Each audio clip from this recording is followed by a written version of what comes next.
நீங்க பார்த்த ஷோல எந்த கண்டஸ்டன்ட் வந்துட்டு இருக்கிறதுலே கொஞ்சம் பரவாயில்லையா பெர்ஃபார்ம் பண்ண அரோரா தான்டா. அந்த 11th ஸ்டாண்டர்ட் அப்படின்ற அந்த மெச்சூரிட்டிய அந்த பொண்ணு வந்து காட்டினதை விட அந்த ஸ்டூடியஸ்னஸ் இருக்குல்ல, அதை ஃபேக்கா இல்லாம அது ஒரு என்டர்டைன்மெண்ட்ன்ற பாயிண்ட வந்து அந்த பொண்ணு நல்லா காமிச்சிருச்சு. நீ வேற வேற வேற வேற எந்த கேரக்டரும் ஓவர் டூ இப்ப ஃபார் எக்ஸாம்பிள் அந்த பையன்றது ரிலேட்டபிளா கனெக்ட் ஆயிடும், பொண்ணுன்றது ரிலேட்டபிளா கனெக்ட் ஆயிடும். பெஸ்ட் பெர்ஃபார்மரா இன்னைக்கு டே வரைக்கும் யார பார்த்தா அதுக்கு வந்து அதிக எஃபர்ட் போட்டு அதுக்கான அதிக குவாலிட்டி ஆஃப் விக்ரம் ஒன்னு பண்றது கன்றாவியா இருக்கு. சபரி குழந்தை மாதிரியே இல்ல, கொஞ்சம் மெச்சூர்டா அடிக்கடி அந்த மெச்சூரிட்டியை கரெக்டா காமிச்சாலும் அந்த கேரக்டரா பெர்ஃபார்ம் பண்ற அந்த கிராவிட்டி வந்து வினோத் பெரிய அளவுல ஆக்டிங்கா மேட்ச் ஆகல. But he is too good. அதாவது எப்படி சொல்றதுன்னா எஃபர்ட் எடுக்கிறதுல கமருதீன் வந்து 11th பையன் தான். அந்த 11th எல்லா கிளாஸ்லயுமே ஒரு பையன் இருப்பான் தெரியுமா, அவன் அவன் என்னடா உன்னை பார்த்தா 12th பையன் மாதிரி இருக்கும்ன்ற அது மாதிரி காலேஜ் பையன் 11th படிச்சா எப்படி இருக்கும், அதான் ஒழுங்கா படிச்சு பாஸ் ஆயிருந்தா அவன் காலேஜ் போயிருப்பான். போகாதனால இங்க உட்காந்துட்டு எல்லா பொண்ணுங்களோடய கடலை போட்டுட்டு இருக்கான், அவ்வளவுதான். பட் அமித் வந்து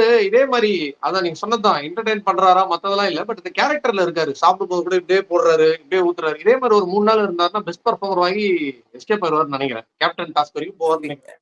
இதே மாதிரி இருக்கிறதுனால ஒரு பெர்ஃபார்மரா ஓவராலா கண்டஸ்டன்ட்ல ஒரு பெர்ஃபார்மரா அவர் வந்து ஒரு நல்ல பெர்ஃபார்மர்ன்ற பேர் வாங்குறதுக்கான முயற்சிகளை போறார். எனக்கு இவர் வந்துதான் அந்த மாரல் சயின்ஸ்காரர் என்ன பண்ண போறார், மாரலி அவர் என்ன சொல்லி கொடுக்க போறார், மாரலி அந்த கிளாஸ்ல அந்த ஸ்டூடெண்ட் சாண்ட்ரா என்ன பண்ண போறாங்க, மாரலி பொதுவா இவங்களோட கான்வர்சேஷன்ல ஸ்டூடெண்ட் சாண்ட்ராவை விட திவ்யா தான் ரொம்ப எக்ஸைட்டடா இருப்பாங்க. அவங்க என்ன பண்ண போறாங்க அப்படின்றதுதான். எல்லாத்துக்கும் மேல வார்டன் ஏன் தெரியுமா வார்டன் வச்சாங்க, நீ எல்லாம் கத்து கொடுத்து நாங்களா படிக்கணும் அப்படின்ற ஒரு நிலைமை வந்தா அந்த ஸ்கூலுக்கே நான் போக மாட்டேன்னு யாரும் சொல்ற கூடாதுன்னு வார்டன்ல போட்டாங்க. ஆல்சோ ஸ்டூடெண்டா போட்டா ஸ்கூலே கெடுத்துருப்பா, அதனால வார்டனா போட்டா.